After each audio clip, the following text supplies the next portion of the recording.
हाँ, तो चैप्टर का नाम है इंट्रोडक्शन टू डेरिवेटिव्स। तो सबसे पहले जानना जरूरी है कि डेरिवेटिव्स का मतलब क्या है।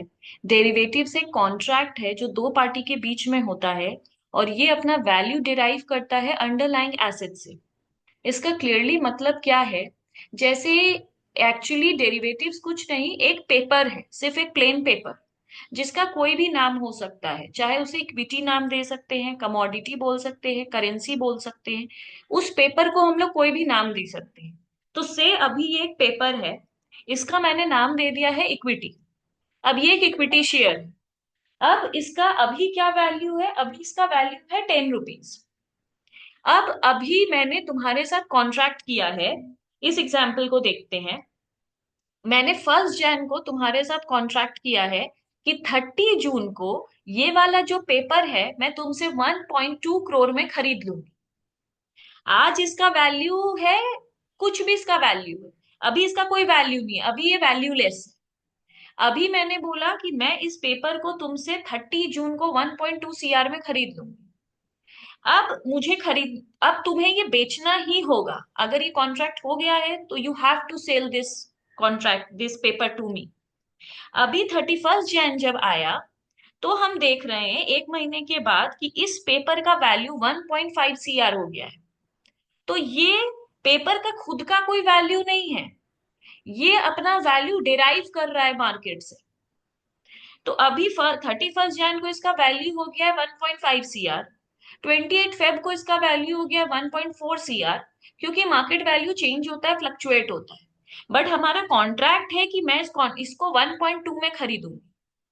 तो जब 30 जून आएगा तो हम लोग इसको, मैं इसे 1.2 में खरीद लूंगी। बट रियल में इसका मार्केट वैल्यू कितना है? 1.4। पर मेरे को ये कितने में मिल जाएगा? 1.2 में। तो हम इसको 1.2 में खरीद लेंगे और मार्केट वैल्यू है 1.4, तो मैं इसे 1.4 में बेच दूंगी। तो मुझे 0.2 CR का प्रॉफिट हो जाएगा। तो इस तरह से हम लोग इसका इसमें डील करते हैं। तो इसका रेट फ्लक्चुएट होगा। अब ये भी हो सकता है कि ये 1.2 से भी ज्यादा गिर गया, 1.1 हो गया। तो उस केस में अगर हम 1.2 में खरीदेंगे तो मेरे को लॉस होगा। तो ये जो भी हो, हम खरीदेंगे कि नहीं खरीदेंगे, तुम बेचोगी या नहीं बेचोगी, उसके ऊपर बात नहीं हो रहा है। बात हो रहा है हमको 1.2 में ही तुमसे खरीदना होगा। अगर हमको खरीदना है तो इसका वैल्यू कुछ भी हो सकता है मार्केट में।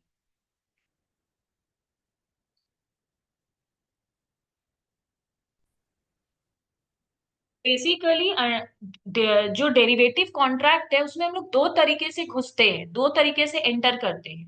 पहला होता है कॉन्ट्रैक्ट टू बाई और sell underlying asset. Contract to buy or sell underlying asset on a specified future date at a pre-fixed rate price। तो हम लोग क्या कॉन्ट्रैक्ट किए हैं? बाई और सेल करने का कॉन्ट्रैक्ट किए हैं।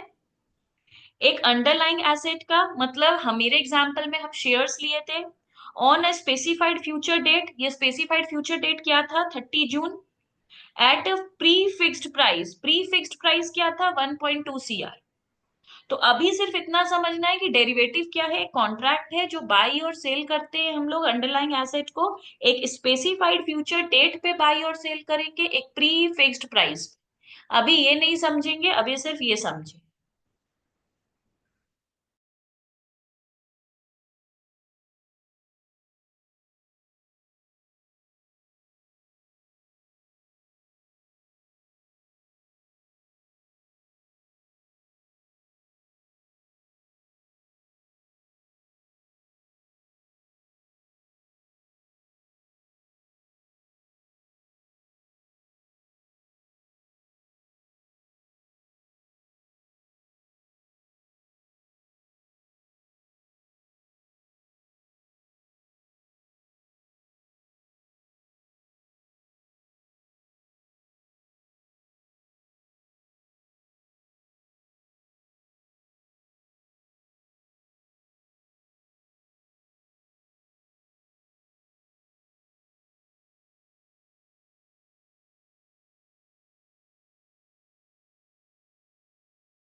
तो अब हम लोग को पढ़ना होगा कि पार्टिसिपेंट्स इन डेरिवेटिव कॉन्ट्रैक्ट्स क्या होता है, इस कॉन्ट्रैक्ट में किस कौन कौन पार्टिसिपेट करता है।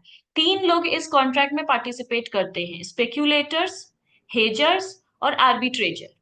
अभी स्पेक्यूलेटर किसको कहते हैं? स्पेक्यूलेटर उसको कहते हैं those who does not have any risk, जिसको कोई रिस्क नहीं लेना है और सिर्फ प्रॉफिट करना है। स्पेक्यूलेटर्स उन लोगों को बोलते हैं जिन्हें किसी तरीके का एक्सपोजर नहीं लेना है। एक्सपोजर का मतलब होता है रिस्क। जिन्हें रिस्क नहीं लेना है, सिर्फ प्रॉफिट करना है बेटिंग लगा के। तो डेरिवेटिव क्या है? एक तरीके का बेटिंग है, एक तरीके का शर्त लगाना है। अभी शर्त लगाना क्या हो सकता है जो ये साइड पे है? अब इसमें शर्त लगाने का एग्जाम्पल क्या हो सकता है? सोचो, एक ये आदमी है, एक ये आदमी है। अभी ये दोनों ऐसे ही फ्रेंड है, कोई डील करने के लिए नहीं बैठा है, ऐसी ही बातचीत कर रहा है। अब बातचीत क्या कर रहा है? ये बोल रहा है कि गोल्ड का प्राइस अभी चल रहा है 80,000 10 ग्राम का। अभी ये करंट रेट है, करंट मार्केट प्राइस ये है। ये जो है मिस्टर ए, ये बोल रहा है कि गोल्ड का प्राइस बढ़ेगा, कमिंग 3 मंथ्स में गोल्ड का प्राइस बढ़ेगा। और ये जो है मिस्टर बी, ये बोल रहा है नहीं नहीं, और क्या बढ़ेगा, 80,000 तक तो हो ही गया है, और 3 महीने में बढ़ेगा नहीं, गोल्ड का प्राइस तो गिरेगा, 3 मंथ्स में गिरेगा। ये बोल रहा है कि बढ़कर 82,000 हो जाएगा, ये बोल रहा है गिरकर 75,000 हो जाएगा। अभी ये लोग ऐसी बात कर रहे हैं, तो ये लोग बोला कि बेट लगा। अब बेट जबकि इलीगल है इंडिया में, ये लोग बोला उसको डेरिवेटिव्स बना, बोला एक कॉन्ट्रैक्ट कर लेते हैं, अगर गोल्ड का दाम बढ़ेगा तो ये जो बोलता है ना कि बढ़ेगा, वो बन जाता है सेलर, और जो बोलता है कि गिरेगा वो बन जाता है बायर। तो जबकि ये बोल रहा है कि शेयर का प्राइस बढ़ेगा, तो ये तो श्योर है कि बढ़ के 82 होगा, और ये श्योर है कि गिरकर 75,000 होगा। तो इन लोगों ने कर लिया आपस में एक कॉन्ट्रैक्ट कि 3 महीने के बाद शेयर का प्राइस कुछ भी हुआ, जो भी होगा, उस मतलब अब उसको ये 80,000 में ही मिलेगा। ठीक है, 80,000 अभी का करंट प्राइस है, इसी रेट पे खरीदना पड़ेगा। तो ये सोच रहा है कि प्राइस तो होगा 80,000, नहीं, जो बढ़ रहा है बोलता है ना वो बायर बनता है, और जो गिर रहा है बोलता है वो सेलर बनता है। तो ये सोच रहा है कि गो हमको तो 3 महीने के बाद खरीदना पड़ेगा, ये एक्सरसाइज प्राइस है, इसी रेट पे खरीदना पड़ेगा, गोल्ड का प्राइस कुछ भी हो हम तुमको 80,000 में बेच देंगे। तो जो बायर है वो सोच रहा है कि 3 महीने के बाद गोल्ड का प्राइस 82,000 हो जाए, पर हम इससे 80,000 में ही खरीद लेंगे, और मार्केट में तो गोल्ड का प्राइस 82 चल रहा होगा, तो हम 82 में बेच देंगे। मतलब 3 महीने के बाद 80,000 में गोल्ड खरीदेंगे, और 82,000 तो मार्केट प्राइस हो गया होगा, तो हम 82,000 में बेचकर 2,000 का प्रॉफिट कर लेंगे। ऐसा ए सोच रहा है। और बी सोच रहा है कि 3 महीने के बाद गोल्ड का प्राइस तो 75,000 हो जाएगा, पर ये मेरे को उसी गोल्ड के लिए 80,000 देगा। तो जो गोल्ड का और 80,000 हम इससे लेके उसी गोल्ड को 75,000 में मार्केट से खरीद लेंगे, तो मेरे को 5,000 का प्रॉफिट हो जाएगा। मतलब 3 महीने के बाद गोल्ड का दाम तो 75,000 हो जाएगा, और ये उसको देगा 80,000, क्योंकि 80,000 एक्सरसाइज प्राइस है, डील का प्राइस। तो हम लेंगे इससे 80,000, पर मार्केट में तो प्राइस होगा 75,000। हम वही 10 ग्राम गोल्ड को 75,000 में खरीद लेंगे, और 5,000 जो एक्स्ट्रा मिलेगा वो मेरा प्रॉफिट। ऐसा ये सोच रहा है। मतलब 75,000 इसको तो 8 गोल्ड देना पड़ेगा, 75,000 में खरीदेगा और इसको दे देगा, पर ये तो इसको 80 देगा, तो ये 5,000 रख लेगा। तो ये बेसिकली ये वाला साइड का है, जो ये था बेटिंग वाला, कि for betting on price of underlying asset, हम लोग बेट लगा रहे हैं प्राइस के ऊपर, कि कितना प्राइस होगा किसी अंडरलाइंग एसेट का, जैसे कि gold, on a future date. तो कॉन्ट्रैक्ट ऑफ अपसाइड बेटिंग, जो अपसाइड मतलब अपसाइड बेटिंग एक साइड है जिसको बाई करना कहते हैं, और जो डाउन साइड, देखो जो अपसाइड जो बोला था बढ़ेगा, अप साइड में जो था वो बाई के प्लेस पे है, और जो डाउन साइड में था वो सेल के साइड पे है। तो ये कॉन्ट्रैक्ट है अप साइड बढ़ने पे और गिरने पे, मतलब बाई और सेल पे, on price of underlying asset on a specified future date, मतलब 3 महीने बाद, at a pre fixed price. जो हम लोग का प्री फिक्स्ड प्राइस था 80,000, और इसका पूरा कैश सेटलमेंट होता है। इस दिन क्लियरली लिखी है, cash settlement is done in all derivative contract. इसमें कभी क्रेडिट नहीं होता है कि अच्छा हम तुमको बाद में देंगे। मतलब ये ऐसा नहीं बोलेगा कि हम तुमको 80,000 बाद में देंगे, अभी तुम मेरे को 10 ग्राम गोल्ड दे दो, हम तुमको 80,000 बाद में देंगे, नहीं। तब ये क्या कैसे खरीदेगा? तब तो इसको अपने पॉकेट से 75,000 में खरीदना पड़ेगा। ऐसे नहीं होता है। इसको पहले 80,000 देना होगा, फिर ये उसमें से अपना 75,000 का गोल्ड खरीद के इसको दे दे। तो इसमें कैश सेटलमेंट होता है, क्रेडिट नहीं चलता डेरिवेटिव्स में कि हम बाद में तुमको देंगे। तो ये बेसिकली ये भी है जो शेयर्स वाला केस था, और ये वाला है जो गोल्ड वाला केस था। तो स्पेक्यूलेटर्स क्या होते हैं? जो ऐसे जगह पे रिस्क लेते हैं, मतलब ये लोग रिस्क लेते ही नहीं है, इन्हें सिर्फ प्रॉफिट करना है बेटिंग से। मतलब हमको कोई, जैसे अभी जो गोल्ड वाला केस था उसमें रिस्क था, दोनों का रिस्क था कि अगर वो बायर, अगर प्राइस गिर गया तो बायर को लॉस हो जाएगा, अगर प्राइस बढ़ गया तो सेलर को लॉस हो जाएगा, दोनों जन यहाँ पे रिस्क ले रहा है। पर जो स्पेक्यूलेटर होता है उसको कोई रिस्क नहीं लेना है, उसको सिर्फ प्रॉफिट करना है बेटिंग लगा के। पर जो हेजर होता है वो किसी रिस्क की वजह से कॉन्ट्रैक्ट में घुसता है। मतलब हेजर को ना किसी बात का डर है, इसके दिमाग में ना कोई डर है, कोई रिस्क है, इसके दिमाग में है कि किसी तरीके का रिस्क है, इसलिए डेरिवेटिव में घुसता है। अब इसका क्या मतलब है? सोचो कि अगर हम कोई शेयर्स को अभी के अभी बेच देंगे तो मेरा हाई टैक्स लगेगा।